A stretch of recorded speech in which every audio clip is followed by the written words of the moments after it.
Interesting story here, and we'd love to get your take on this.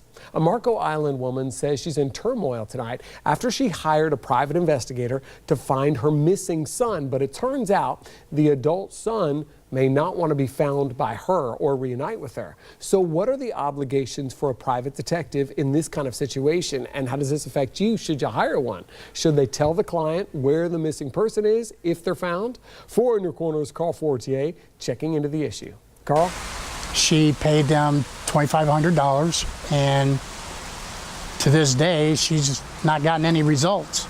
Jeff Koschel says a year ago his girlfriend Annette hired a Marco Island private investigation agency called Island Eyes to find her missing son, who they haven't heard from since he called 2 years ago from Kentucky. She wanted somebody to go there and physically try to find him and make sure he was okay. An investigator with Island Eyes told me they couldn't comment on the case today, but that they do want to help find Annette's son. A lot of times people just don't want to be found. Private investigator Walt Zalisko, who isn't associated with the case, says there could be any number of reasons someone might want to cut off contact with family, but says an investigator should tell the family if he finds someone, even if they want to stay out of sight. He doesn't really have a duty to comply with that request because that subject is not his client. The parents are the client, so he has to reveal where that person is. But he says there should be a signed contract when a detective is hired, and they should be keeping the client in the loop. But they have to provide the client with a detailed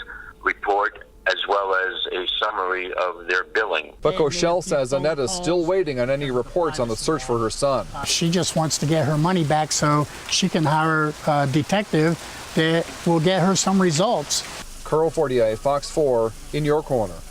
Now, he also says a representative from Island Eyes did contact his girlfriend today and would try to provide more updates just as soon as he could give her more on the efforts to find her son.